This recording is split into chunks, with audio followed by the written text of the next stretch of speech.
So good afternoon, good evening, everyone. Has the session finished downstairs? Yes, okay. So I think we can probably go ahead and start. I welcome everyone to the second parallel session on From Exclusion to Empowerment, the role of technology in making health and education accessible to all. So I would like to start off with inviting the esteemed members of the panel to the stage. We have first with us Professor Dr. Srinath Reddy. He is an honorary distinguished professor at the Public Health Foundation of India. He presently serves as an adjunct professor of epidemiology at Harvard, as well as in the Roland School of Public Health, Emory University. He is widely regarded as a leader of preventative cardiology at national and international levels. Sir has more than 570 scientific publications in both international as well as Indian peer-reviewed journals, and has also published a book titled Make Health in India, Reaching a Billion Plus. Thank you, sir, for being here with us today.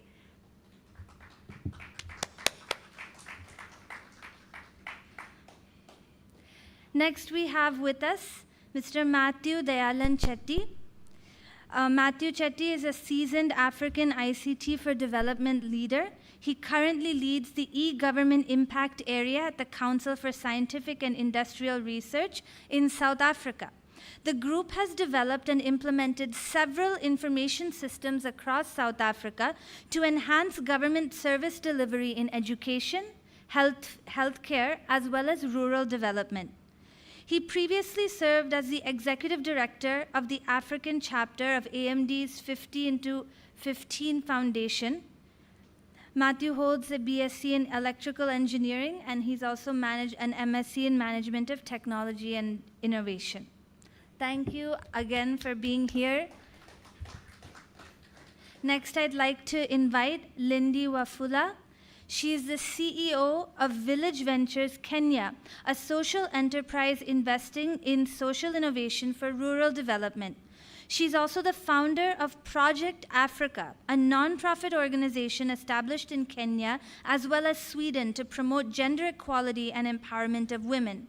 As a community organizer, she's instrumental in educating, engaging, and encouraging women in Africa to participate actively in political leadership and international development. Thank you for being here. Next, I'd like to invite Marcella Frossard. I hope I'm pronouncing that right. She's a program and social policy advisor for the National Campaign for the Rights of Education.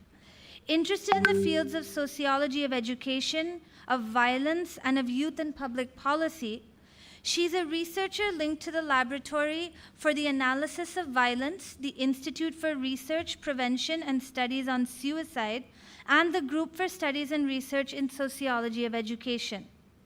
Thank you for coming all the way from Brazil to be here with us. Next, I'd like to invite Dr. Manisha Sudhir. She is the Provost of Strategic Initiatives, International Research and Innovation, AIX, at Amrita Vishwa Vidyapeetham. She's the UNESCO Chair on Experiential Learning for Sustainable Innovation and Development and the Director of the Amrita Center for Wireless Networks and Applications. Thank you for joining us for this interesting panel. I'm sure it'll be exciting. And last but not at all the least, I would like to invite Dr. Prema Nedungadi, recipient of the Digital India Award. Dr. Prema is the founding director at Amrita Create, an award-winning educational and health technology for societal benefit initiative of Amrita University. With 4.6 million in research funding, 2 patents, and over 54 publications to her name.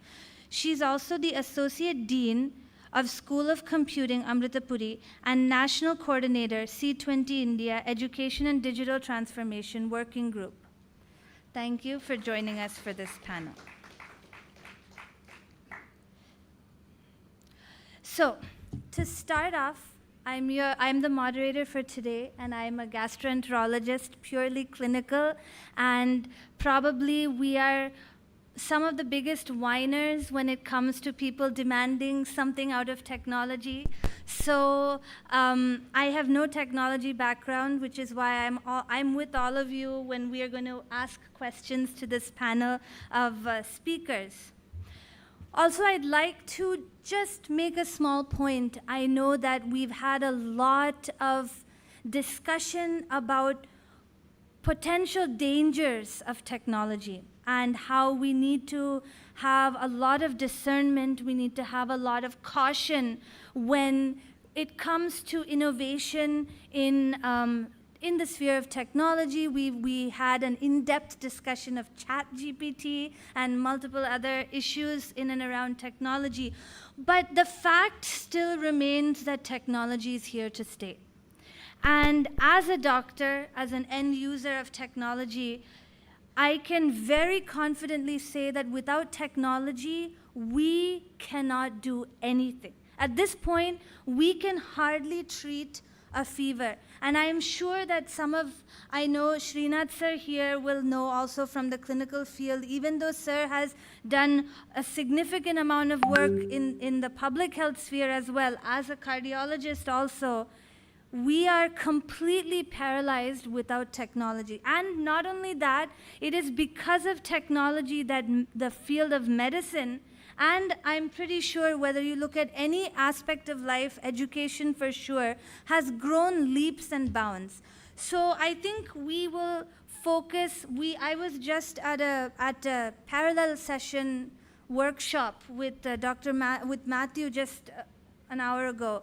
And again, we had a discussion about the potential dangers of technology. So I think today, though that is a very important topic, maybe we can look at how we can positively use technology and hopefully help reach those areas that are more vulnerable, those parts of the world which are actually quite near to home, where people still have not benefited out of so many of the advancements in technology.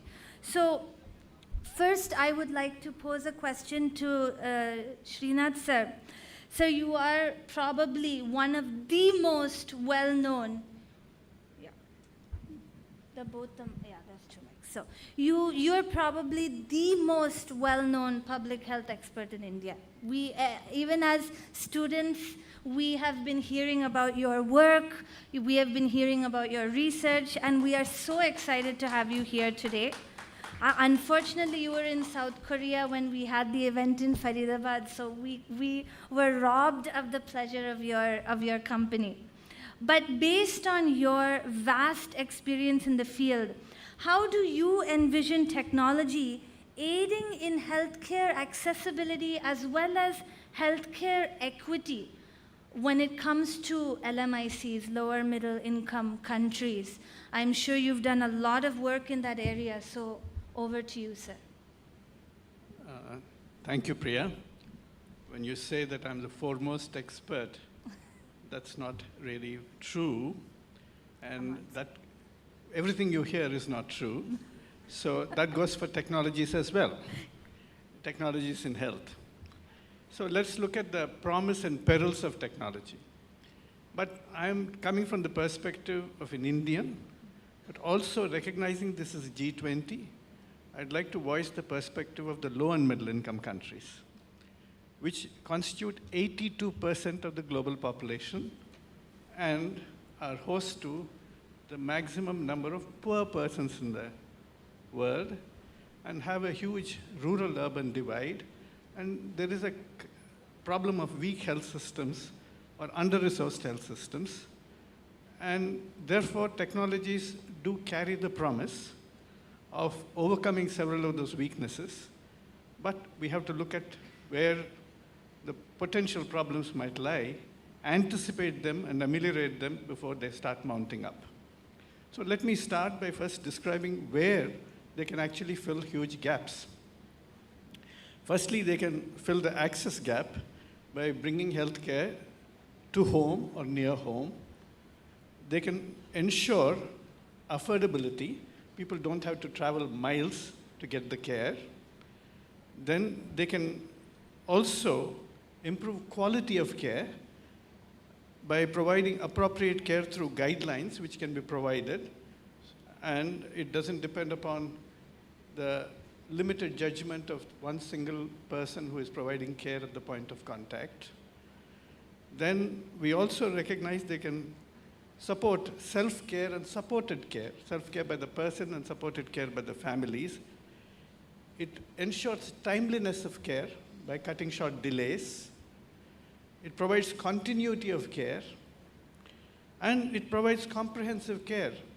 Whatever is lacking is obtained from other sources through digital technologies, which can access knowledge and can transfer some of the skills. It also provides connective care across all the layers of the health system, from primary to secondary to tertiary, in a bidirectional manner. And the data are portable. So even if a person goes from doctor to doctor or hospital to hospital or province to province, the data are indeed transferable. And we have seen a wide variety of technologies have come in low and middle income countries as well: mHealth, eHealth, handheld devices, which empower frontline health workers to do a lot more work, decision support systems, point-of-care diagnostics, wearables, remote monitoring, and now virtual assistants are coming in to support emergency care in ambulances. There's so many. I'm not even talking about robotics or ChatGPT or extended reality. But we also recognize that for low and middle income countries, health technologies should be effective both in theory and in practical use. Otherwise, they can come with a lot of hype, which belies which carries hope, but then the hope is not always realized. Then they should be safe and not easily amenable to misapplication. They should be affordable both in the initial and recurrent costs. They should be acceptable to all those who are affected by it, including the patients, the families, and the physicians, of course. They should be sustainable and can be maintained, repaired, and resupplied. It's not enough to have the initial enthusiasm. It should stand the test of sustainability. But there are several concerns. Firstly, there is data security.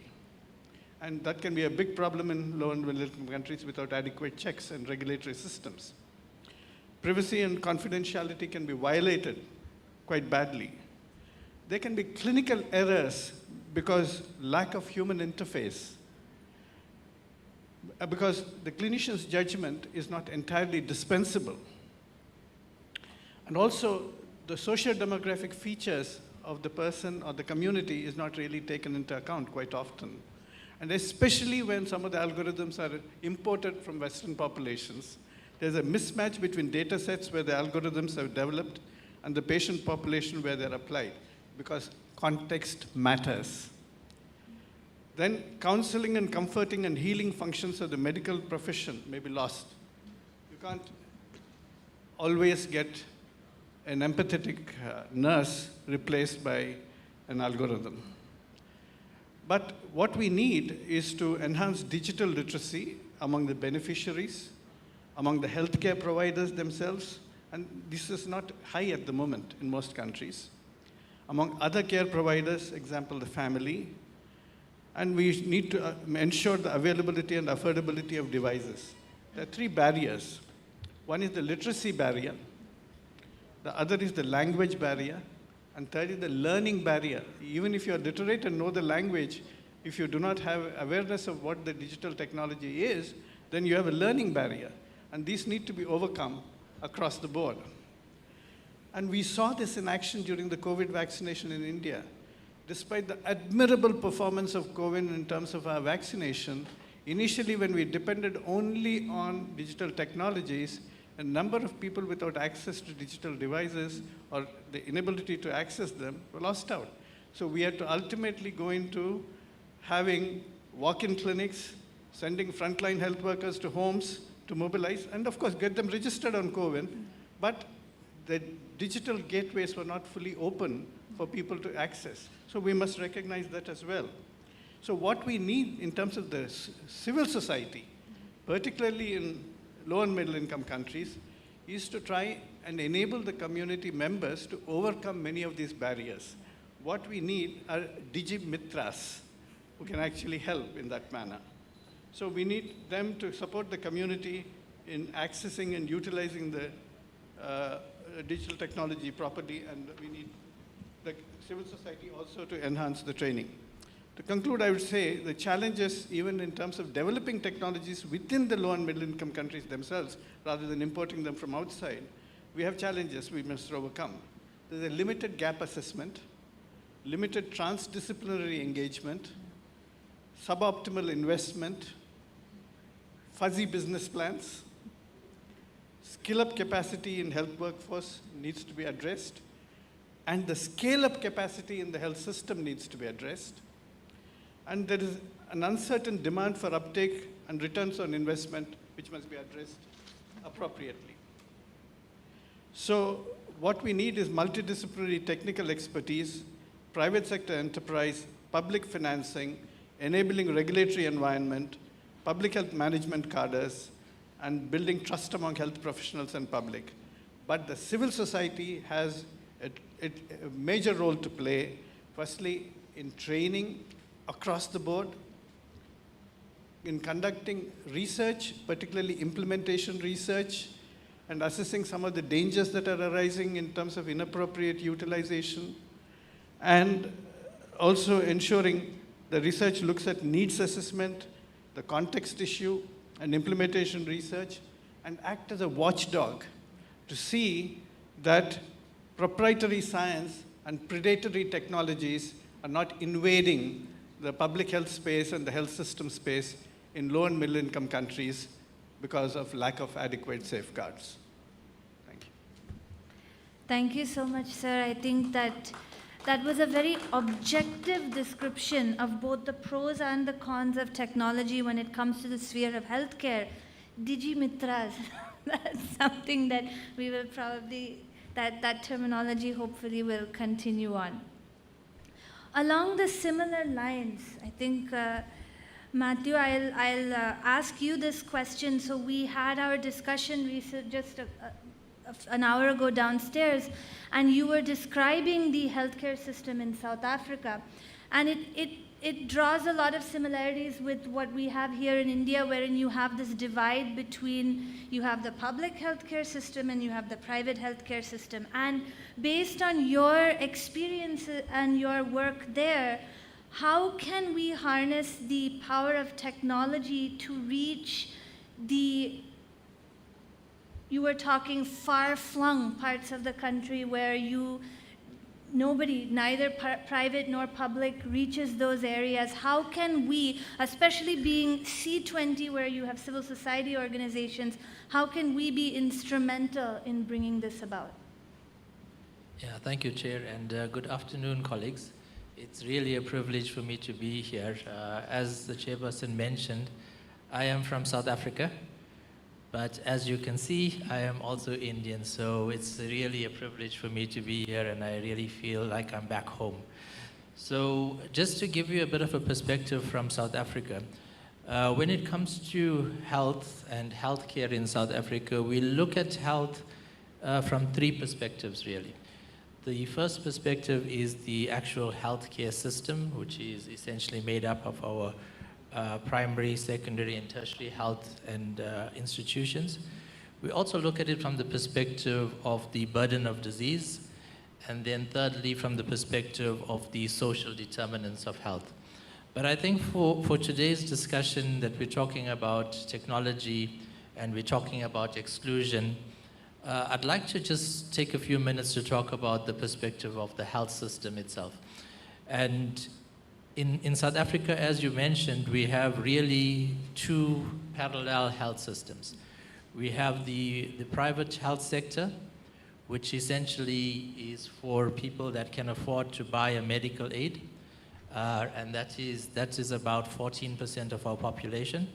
So if you are on a medical aid and you get sick, then you would go to a private health institution. The rest of the population, 86% of the population, is taken care of by the public health system. And that is a free service that is provided by government.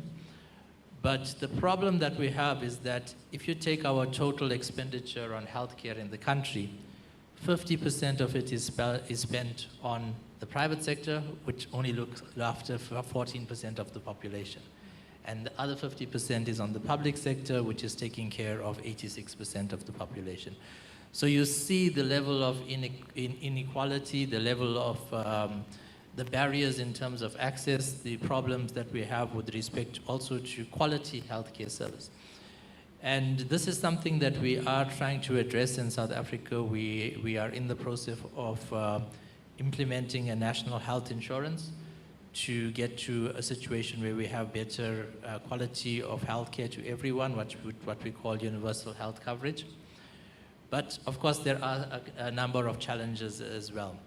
And one of the challenges that we face, but we can see that that it is something that can be overcome.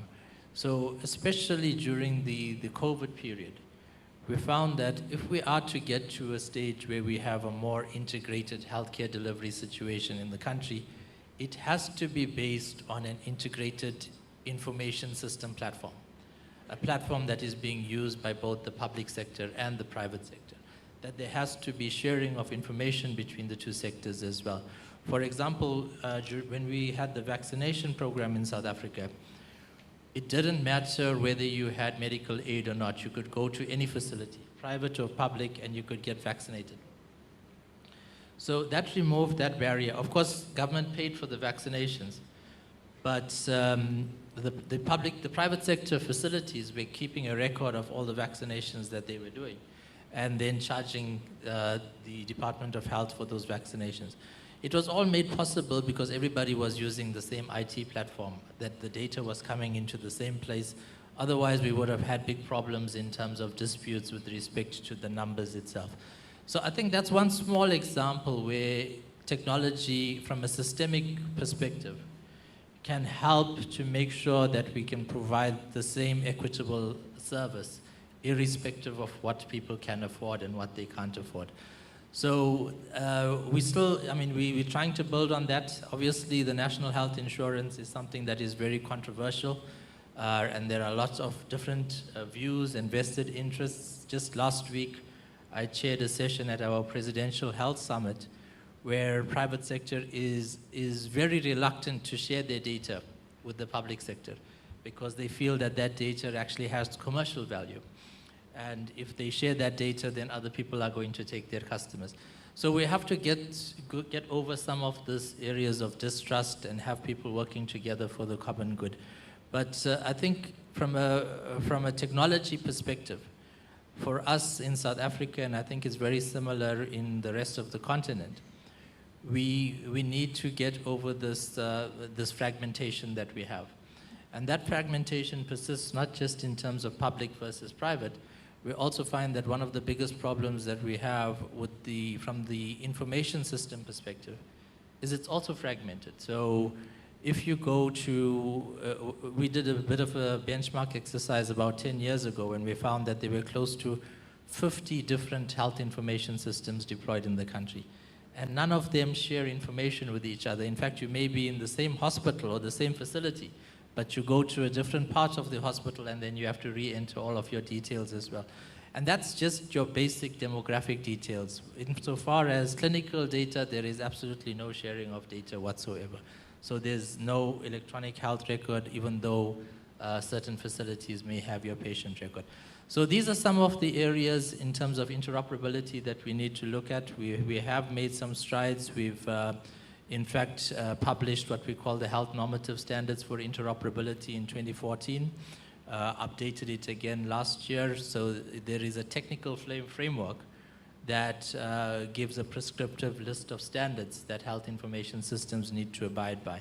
But of course, when you talk about interoperability, it's not just at the technical level, it has to be at the policy level and at the organizational level as well. So we are making strides, but I think that there's a long way to go for us to get to equitable health delivery in the country.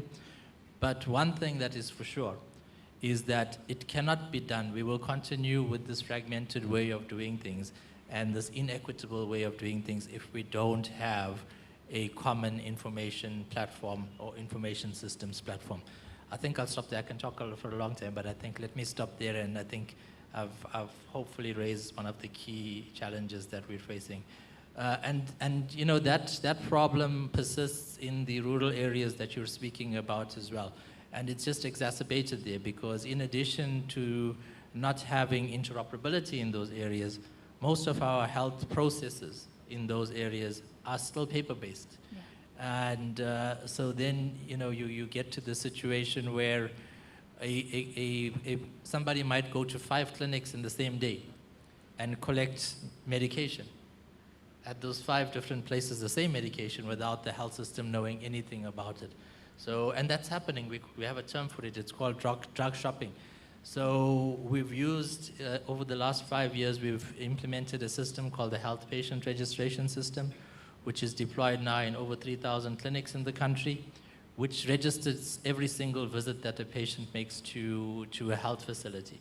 So again, it's an example of how technology has been used to solve a very, very pertinent and real problem in our country. Thank you, Jim. Thank you so much, Matthew, for your insight. I think at this point, before we can even talk about how we can reach areas, you know, remote areas and people vulnerable populations, we don't even know what their problems are, because data collection is a huge issue, and like you're explaining, it's even the big tertiary hospitals don't even have integrated HIS systems. So data collection, the existing fragmentation in the system is a huge issue, and definitely this particular working group in C20 and public policy in and around technology and healthcare, this will be a huge challenge over the next some years. To switch gears a little bit, Dr. Lindy, you have been working in the sphere of supporting women and the need of supporting women in order to enhance any country's GDP. You have pioneered in women empowerment programs in Kenya. So from your perspective, drawing off of your experience, inequities in healthcare for women and seeing that women in many, many countries of the world, especially LMICs, are a vulnerable population, what's the role, or what have you learned from technology? How can technology increase healthcare delivery to women? Whether it's not only about health, but even education, how can it reduce inequities that we see today? Hamjambo, mabibi na mabwana. That is Swahili, that means hello, ladies and gentlemen. My name is Lindy Wafula. I am not a doctor, but I am a consultant working in international relations and diplomacy to ensure that we are able to impact the world in a better way, achieving sustainable development goals. I'll not be able to speak about health per se, but let me speak about education, because that is what I have been engaging in for the last couple of years. And this I will do on the basis of international relations, like I said. What we have been doing with my organization, Village Ventures Kenya, we started as Village Ventures Kenya, but then grew to Village Ventures International, because we realized that just being Kenya, there is a lot of discrimination and being cut off. Today, as I speak to you, and I've started by speaking in Swahili, we are talking about technology. How many of us have been able to see Swahili being a language being shared around the world? We are always talking about French, English, Spanish. Do we speak about Hindu? How many of us are there?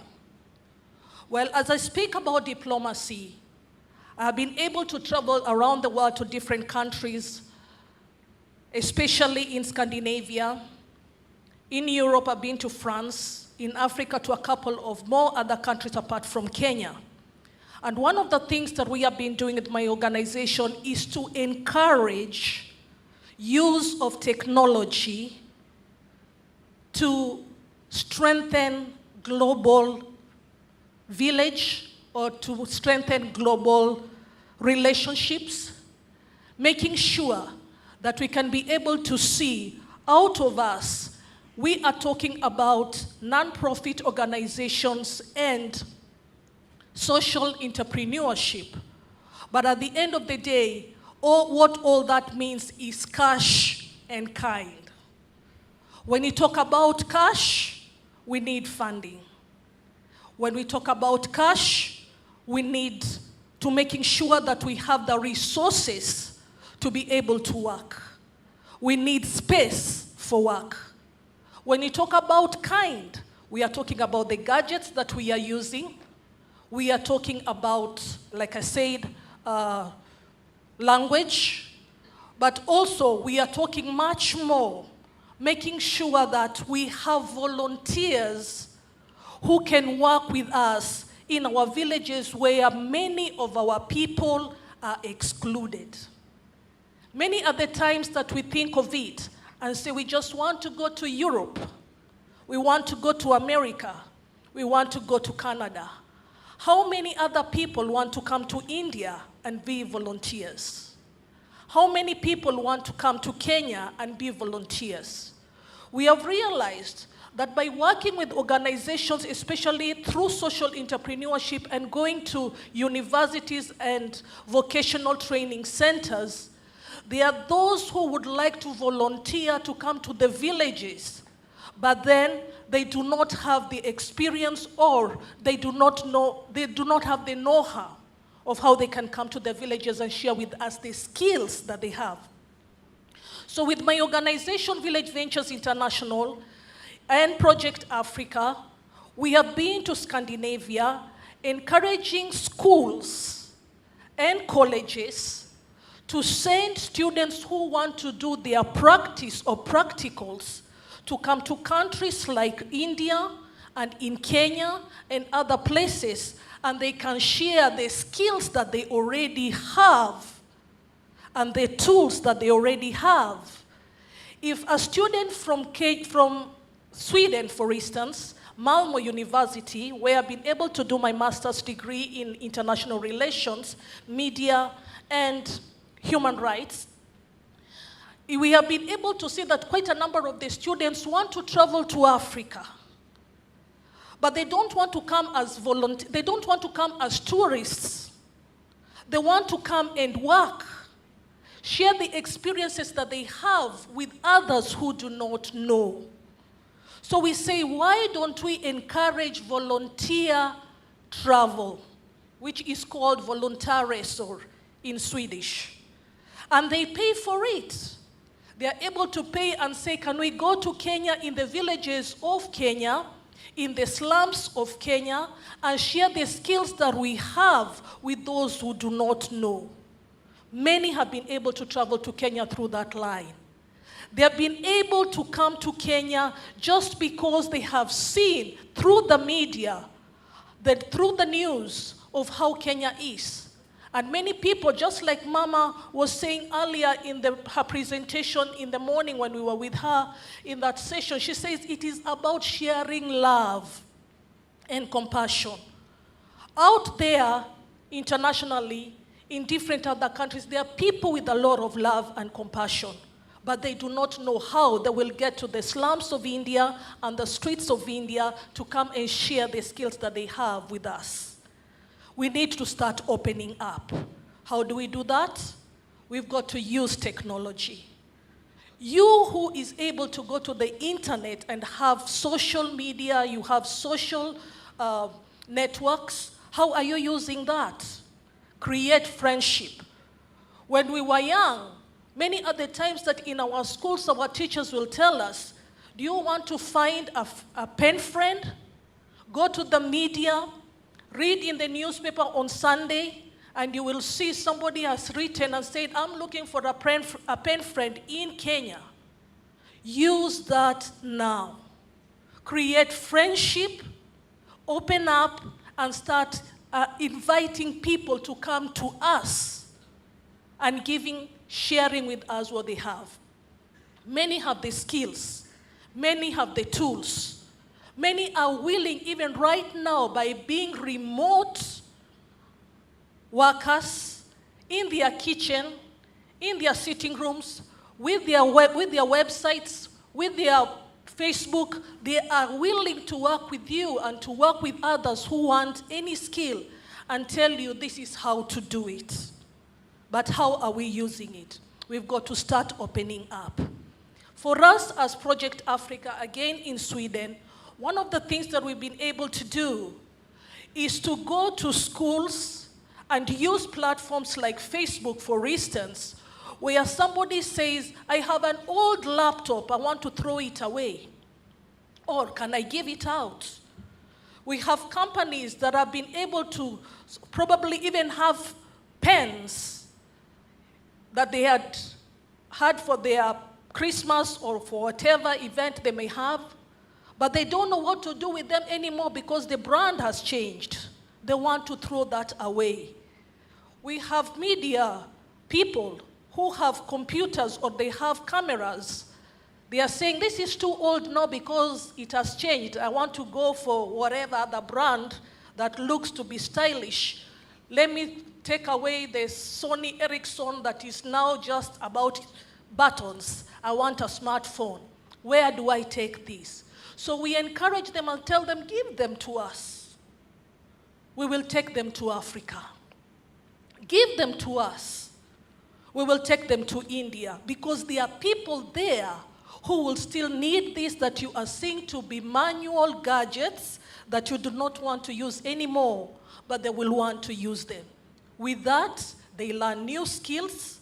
If it is a camera, you can learn to be a camera person. If it is a phone, Mama, maybe if she's the one who is going to get it in her kitchen, she will know how to transfer her money with her small business that she's doing, won't she? Just because she has a mobile phone that to somebody else it's not a smartphone, it is a manual phone. We want them in Africa.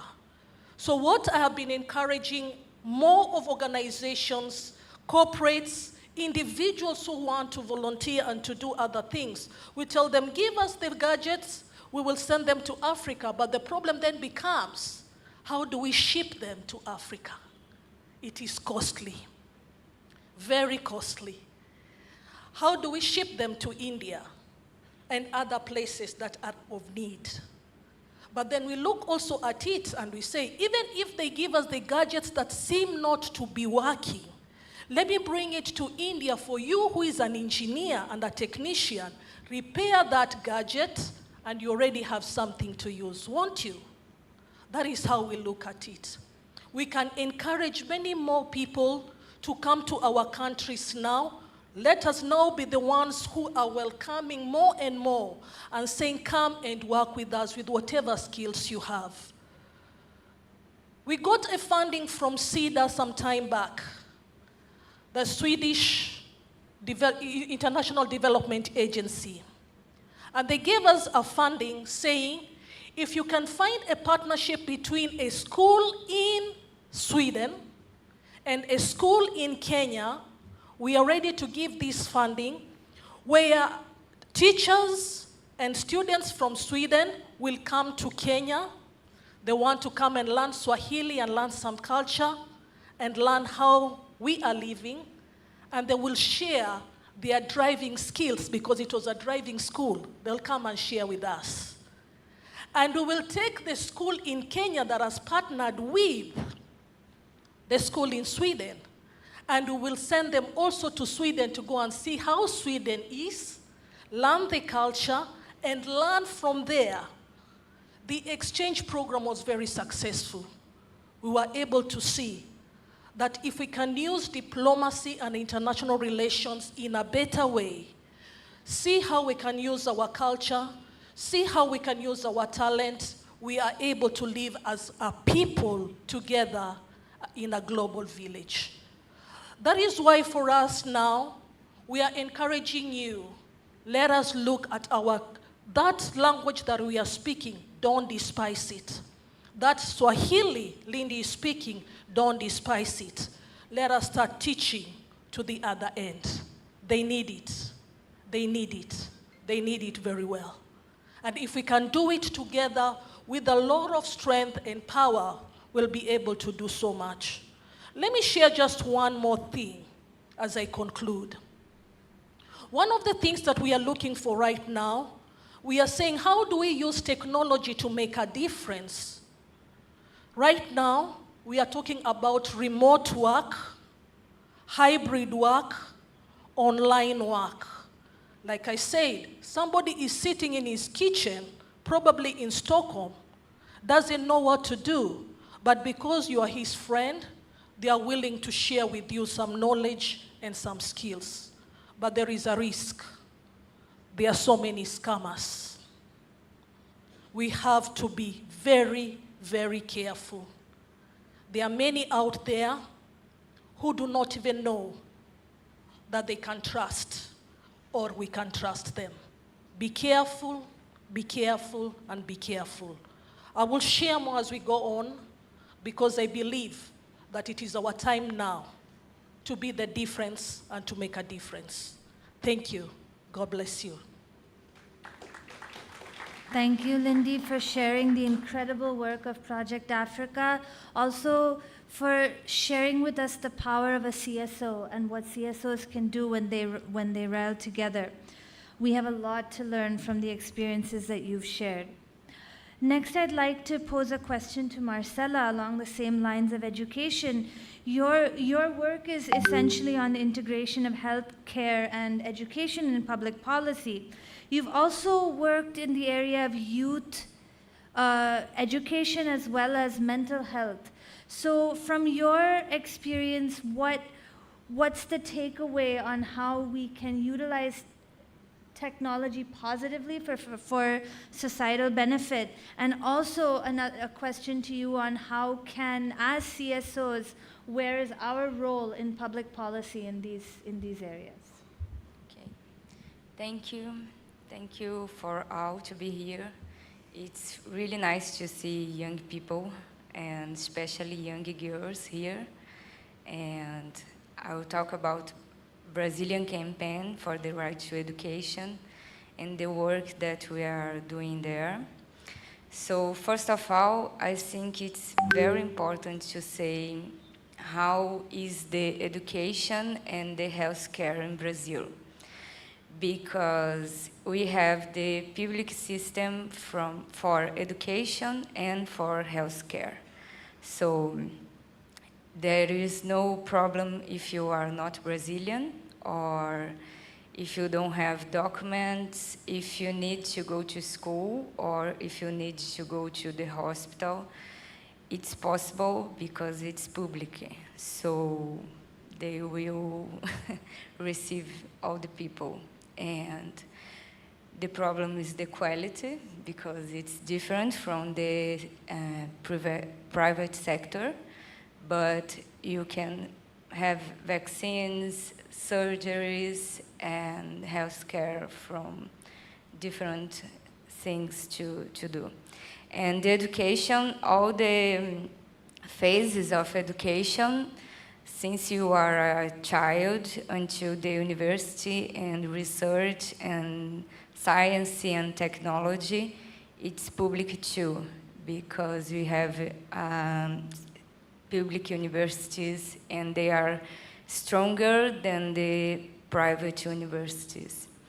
So about this context, I think it's very important to know, because it's a difference from the other countries, includes the other countries in Latin America, and it's a very different system. For health, we have the health unique system, and in all the country, it's only one system, and you have a number, and you can use it in all the country. And I'm passing here. So I told that it's the same in education, and now we are fighting for a system, a unique system of education, because when you change the state in Brazil, all your data disappear. So you need a unique system to all the states and to all the schools, and to plan the financing and how the money go to the states and to the schools. So we believe that for the health and education be accessible to all with quality, it's important that they are integrated and work together.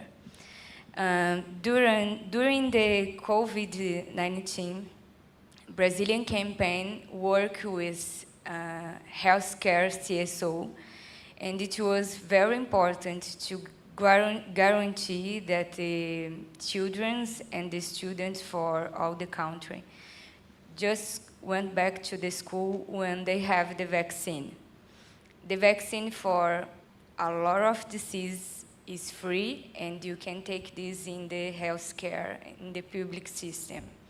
So the vaccine for COVID, or yellow fever, or flu, and other diseases you can take in the public system. And we have another system that made the vaccines too. So we buy the, I don't know the name in English, the patent, and we buy the patent and made the vaccines in Brazil. So it's a very hard system, and we are very proud of this system. So when you think about the school and the healthcare, we have a program that's called School Health Program. And the schools, and when the child or the student go to the school, they have to present the vaccine cards or the medical record to guarantee that this kid have the health care. So the education and the health are integrated. And in the Brazilian campaign, we think that's very, very important that all the policies are integrated. And we are not talking about just of education or health. We are talking about, for example, technologies, because we think that some problems and some boundaries about the technology and the privatization of this system is related, and they have to be synced one with another. So from that, how to think about the whole of technology in make health and education accessible to all. We think it's important, and it's a very strong point for the Brazilian campaign about the transparency of the resources. And we are talking about the financing, because it's a very strong system of public policies, and there is some possibilities to privatizing this sector about the buying of systems or softwares or connectivity. And we are thinking about the sovereignty of the country and the national sovereignty, and how we can do and can make technology from Brazil and not from the outside. It's really hard to think, and we think that other possibilities to the importance of the civil society in the public policies is related to the advocacy actions and social mobilizations through social networks. In Brazil, we had strong policies about the funding for education, and Brazilian campaign work with the civil society during the pandemic when people was at home and they cannot go to the street. And we did a really strong mobilization in the internet, and we passed a very positive law on financing education with the public policy and public financing. in a moment that the government was totally contrary about this kind of policies. So the importance of the civil society, I think it's related to that. We have the force, we are strong, and when we are together, when we work in coordination, we can achieve big goals like we have done in Brazil. So about this, I think it's very, very important to us that the system and the civil society work in the transparency in the financing of technology by the state to ensure digital sovereignty, public investment in technology and innovation is essential. But all of these have to be synced and doing with the civil society. So it's important the democratic space like committees and assemblies where the people goes and have the voice to present what they want and what's the real demand, not what there are some enterprises selling for us. And I think it's the most important. Thank you. Thank you so much. Your words were truly inspiring, especially how you emphasized the need for integrated public policy, transparent health and education financing, and as well as the need of a platform for civil society, for people to be able to express their needs, and for policy to be written based on those needs. Next, I'd like to ask a question to Dr. Manisha. You have been spearheading a very beautiful program called Live-in Labs. This is a very interesting amalgamation of education, of healthcare, of environmental sustainability, and of spirituality as well. So I was wondering if you could share your experiences in Live-in Labs and how that can, or the experience from that can frame further policy recommendations. Thank you, Dr. Priya. I'm thankful that you have asked about the Live-in Labs program. I think that's the program which came out of the idea from Amma, the C20 chair. So the major objective in the basic thing was, how do you bring in compassion in the younger generation? Because as time passed, I think there is a larger change in the society, how we bring up our children itself. So because of that, what is happening is, our children are grown up in such a manner that I have everything, so I think that everybody else also have everything.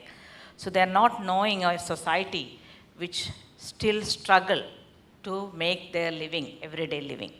So in this regard, Amma wanted the students to experience what is happening in the rural situations, in the vulnerable populations, and let them take a decision how they can help them out.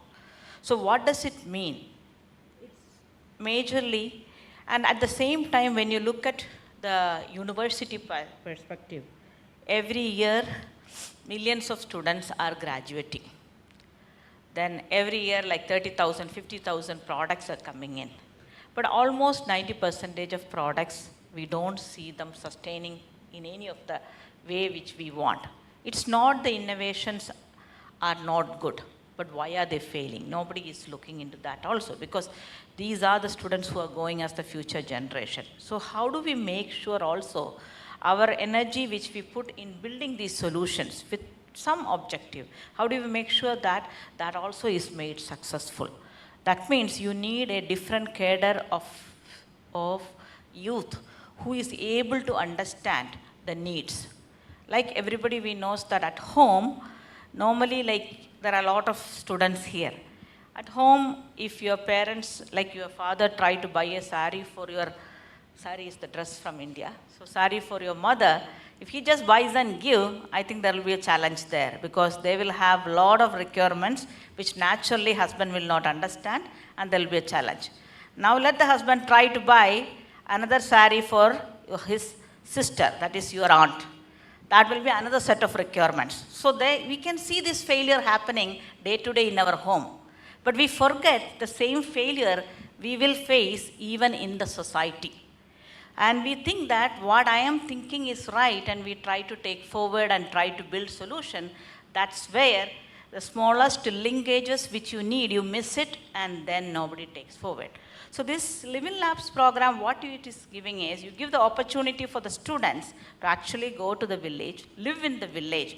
So they go in such a manner that I'm going to learn from the rural community, not that I'm going to give. They're not going with a solution. They're not going with a challenge. Nothing. Go with the open mind, be in the community, understand what are their challenges. They be in the community, they just be like the villager. In the process, they learn all the different pieces, what is happening in the community, whether it is cultural, whether it is political, what is the governance structure there. So they embrace the systems, what is happening there. They also experience how the interrelationships are happening. So then, based on that, along with the community, they try to come up what is the most prominent problem they want to work on to provide it as a solution. Now, okay, I identified the problem. Can I go and do the solution? If I come back and build the solution and go back, nobody will use it, or they will use for next 1 year. I had seen in several communities where I have gone, crores and crores of money have spent from the government side. They have given large RO plans in the communities. Just after 6 months, 1 year, if I go there, nobody will be using it because there is a missing link which is making it a failure. What is that? Because you have to make sure what the user wants, how the user will use it, and what way they want to use it, and how can you actually make sure the sustenance of the solution. So here, once the student understands the challenge, they go back to the community. They work with the community in a participatory manner and look at how I want to design. So they will work with the community. They are trained to mind map of the community. They will do different methods like, they do storytelling, they may do drawing sessions, they may do mapping sessions. So different things because each community member expresses differently. There are language barriers, there are cultural barriers. So you have to have multiple types of methodologies to adopt to actually bring out what they really want. How do they want the solution to look like? What is the way I would be able to operate? Like very simple example, when we worked with one of the tribal village in Wayanad, where we have built a lemongrass solar thermal distillation unit. As anybody else, we thought that it is very easy. There are pressure gauges, there are temperature gauges. Everything is a number. We train the people saying that, okay, this is the number. When it comes here, you switch off it. Okay, and it went off like that. We go there, train them. Next 1 month, 1.5 months or 2 months, it will work. After that, again, it stops. So we were trying to figure it out. Why it is stopping, we were not able to understand. We took this case to Amma, and Amma said that those are tribal people, they don't understand number.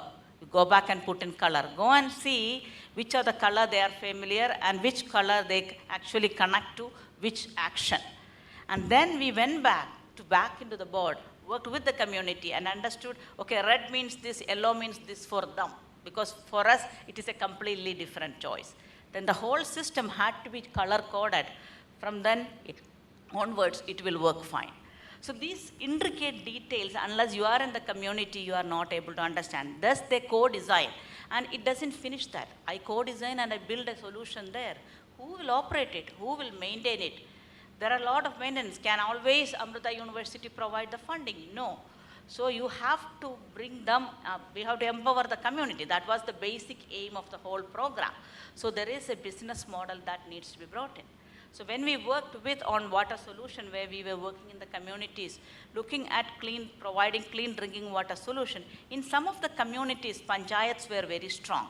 So they were taking the initiative to deploy in the panchayat building and then make sure they collect the money, and then from that they get the amount of money for the maintenance and also somebody to operate, an income for the operate. In some other places, caste-based organizations were handling. In some of the places, women's self-group took over. And they actually come up with a different approach. They said, okay, I don't want the community member to come and collect. I will put a little more extra amount. I will take the water to their doorstep. Let them give me that much money. And that became an income generator. So each community had a different way of bringing in sustainable solutions. And based on that, they were able to. So what is happening is during this process, the students from these interdisciplinary teams who are working, they were able to understand the uncertainties which is coming in the community. The uncertainties, like as you all know, there are weather climate uncertainties, there are political uncertainties, cultural difference, multiple, all these things they have to consider when this comes in.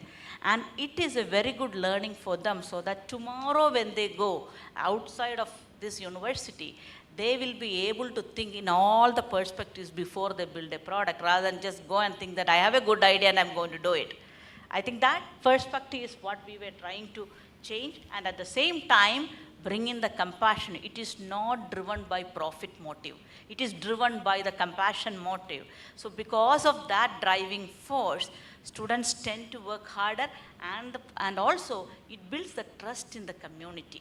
Because the community knows that they're not coming for any profit. They're coming for the trust. So they cooperate and they work very closely. So any work with the community to build sustainable or resilient products, it is very important to build the trust from the user, at the same time to understand user in a perfect manner. You may have to do multiple methodologies to understand their requirements, and several iterations, phased approaches are needed to finally reach that solution. So technology can be used as an enabler, but if you go with a solution, you may fail. You should start from the day one working with them and then build the solution. You have to have a bottom-up approach rather than a top-down approach, which is very necessary if you work with the community. And to train the younger generation into that perspective, that's what Living Labs is trying to do. Thank you. Thank you, Dr. Manisha, for your inspiring words.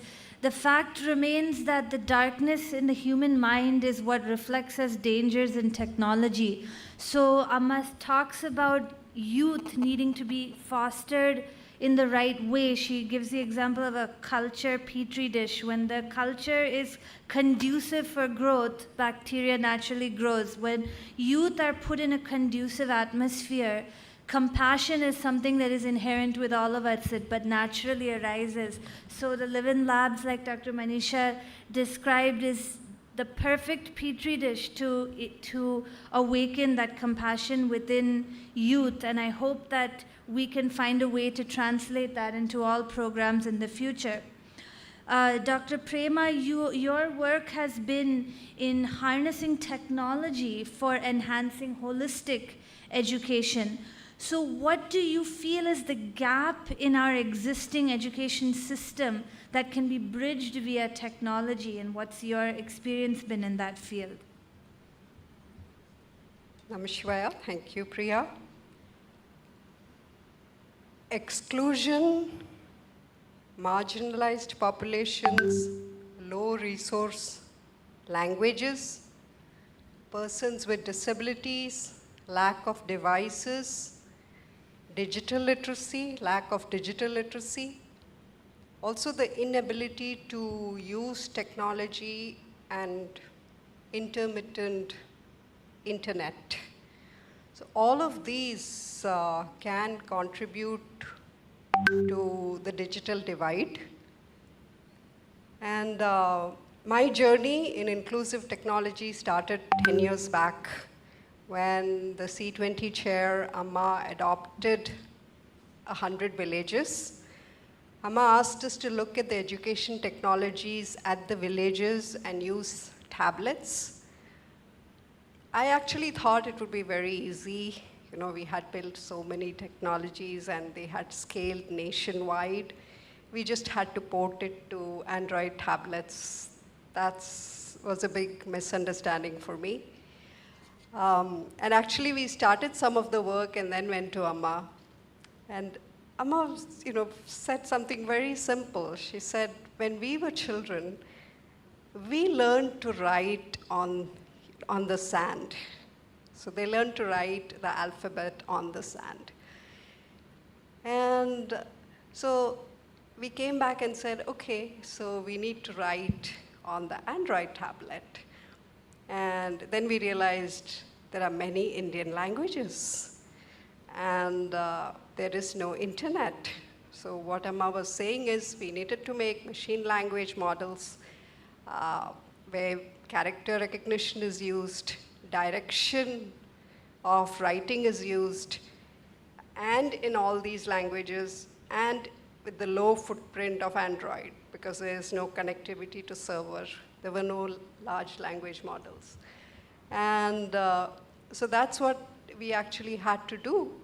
That was our very first work.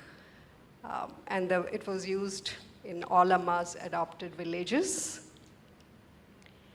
And after this, on a US visit, someone brought to Amma's notice the Barbara Bush Foundation X Prize competition. And we were all surprised that over 36 million low literate adults were in the US, in a highly developed country. They were primarily African Americans or Spanish immigrants. The majority was from there, but there were also native speakers and other areas.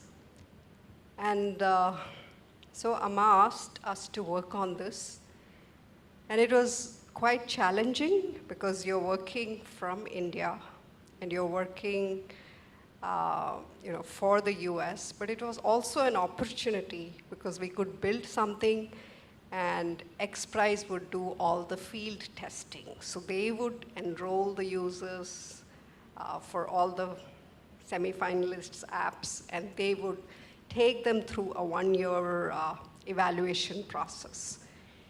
And the challenge was, you can imagine how many learning apps have we tried to download. But once you download it, how many do you actually engage with?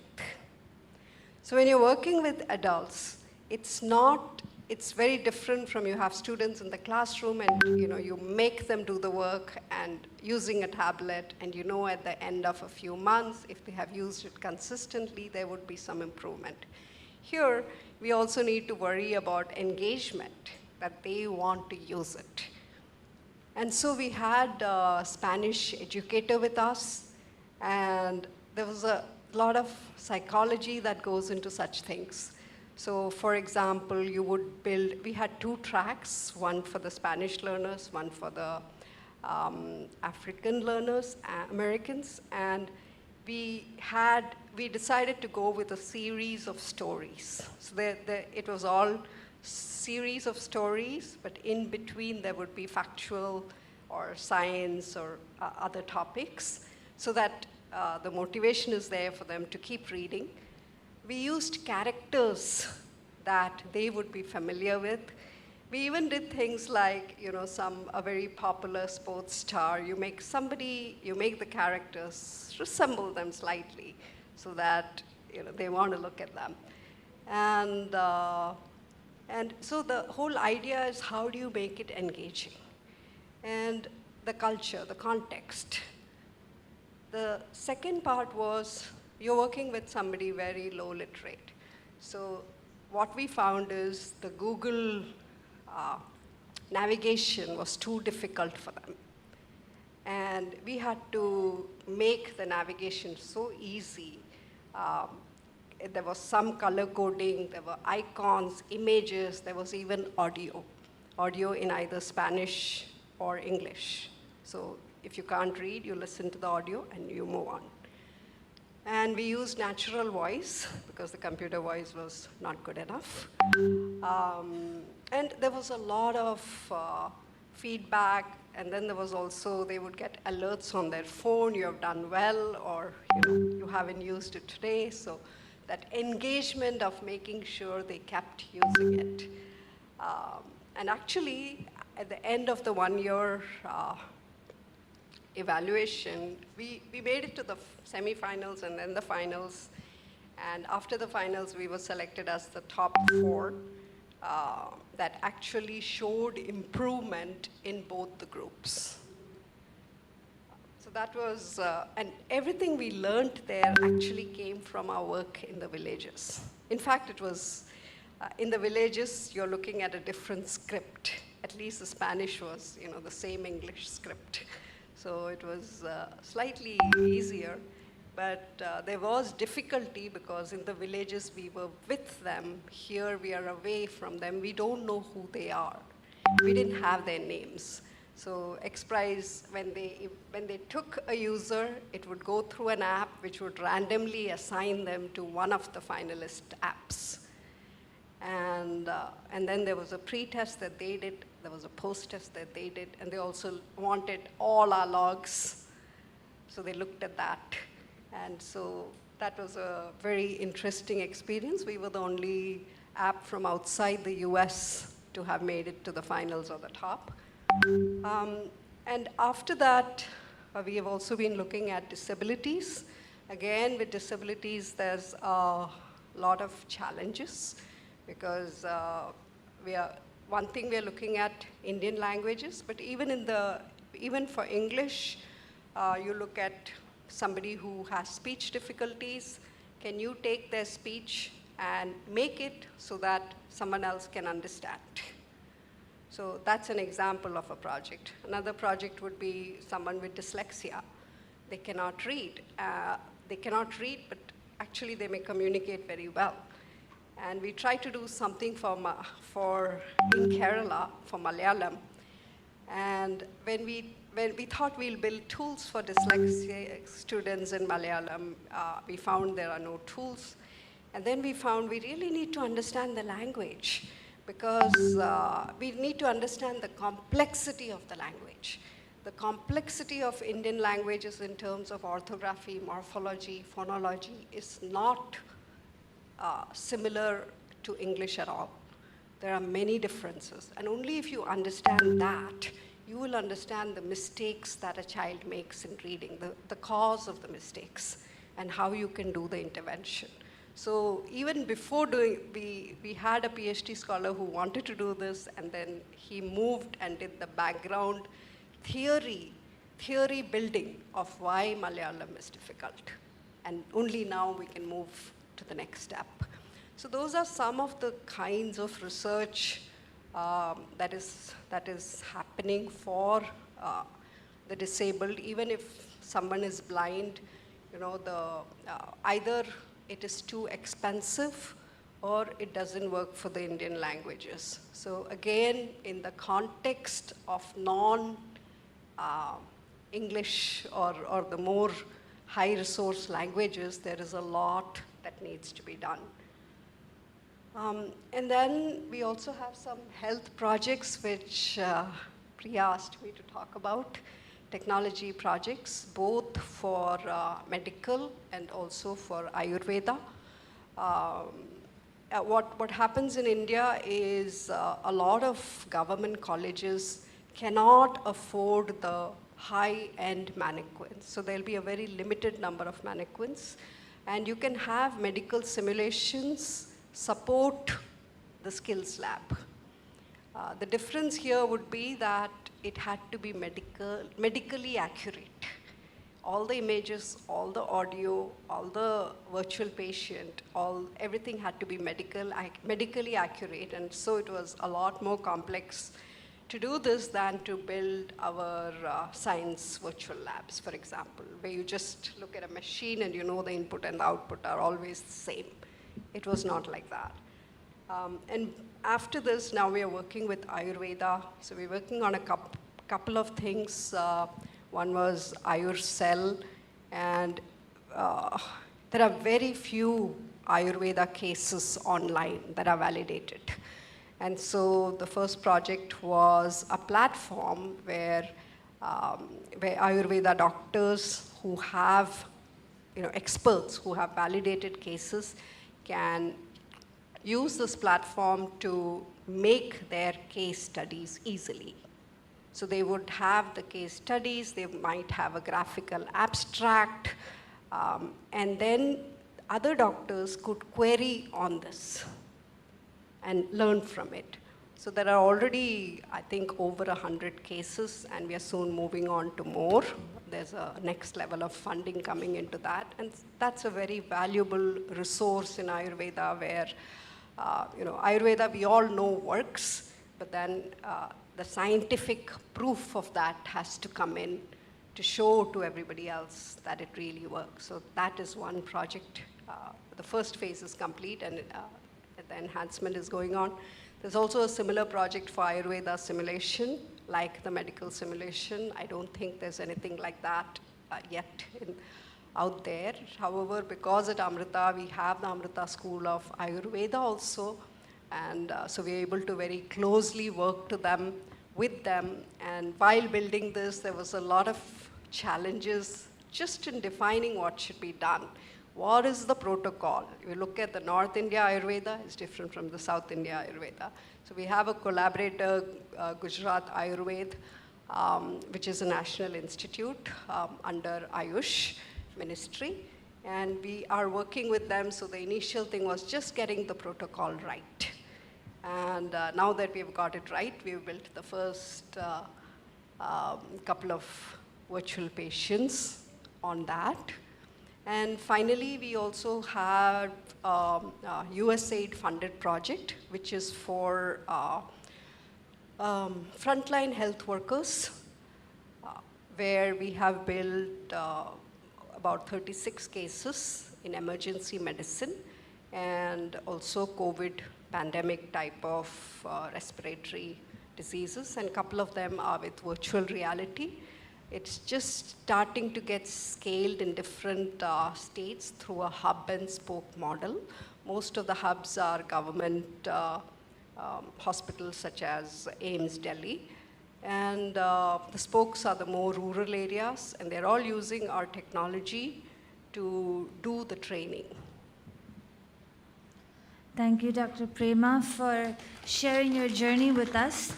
We have only about 5 minutes left, I think, and I would like to end the session by basically asking the panelists.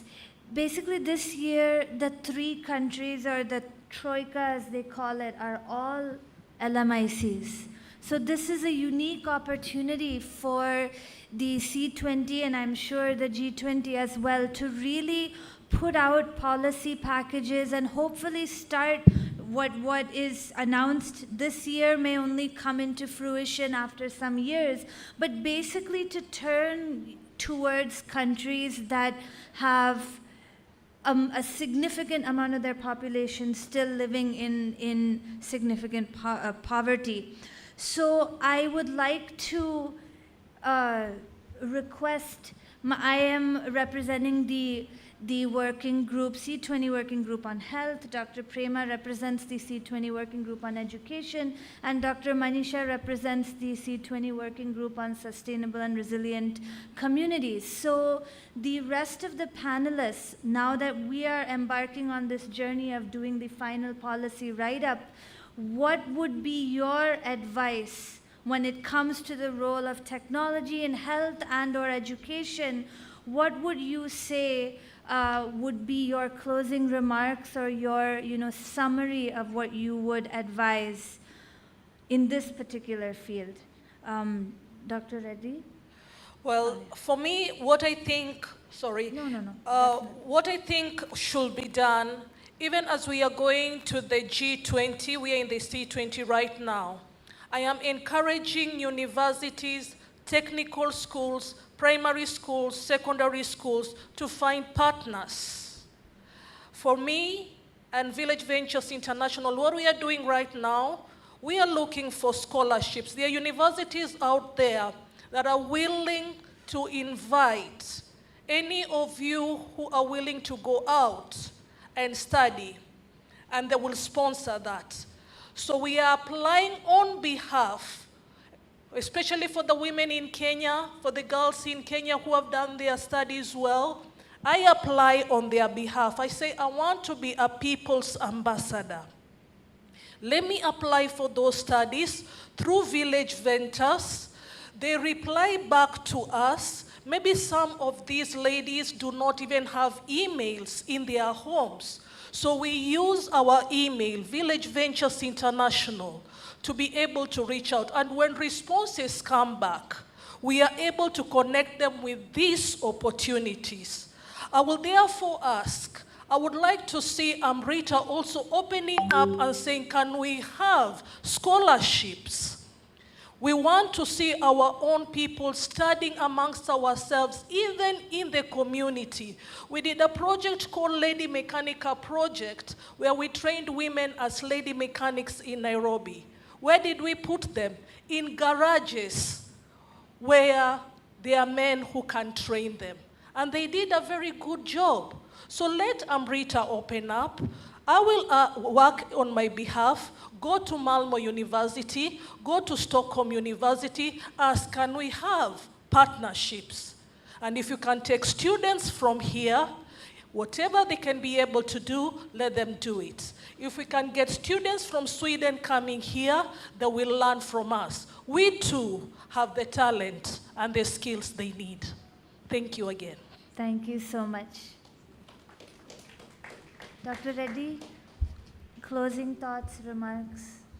I think we should tell the whole world, on behalf of G20, to learn from COVID and not to extend vaccine nationalism to digital nationalism. We should ensure that resources are available across the world to be shared. And when we insist that quality of the digital technologies should be assessed appropriately through health technology assessment, it has to be multidisciplinary research. We need to bring in learning from multiple disciplines. And for me, the 4 elements of quality are, is it beneficial? Is it safe? Is it resource optimizing? And does it provide satisfaction to the beneficiary as well as the person using the technology? But most importantly, when we talk about quality, please put a capital E in front of quality. It becomes equality. Yeah, very good. So I think from my perspective, of course, I think everybody understands that technology is not a silver bullet. But we've also seen that, even more recently with the experiences with respect to COVID, we've seen the transformative effects that technology can have in the health sector as well as in the education sector as well.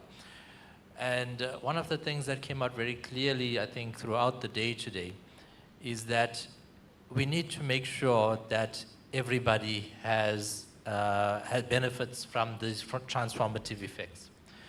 So in designing the appropriate policy environments, in designing, I think, the recommendations that we want to make, the issue of inclusivity is important.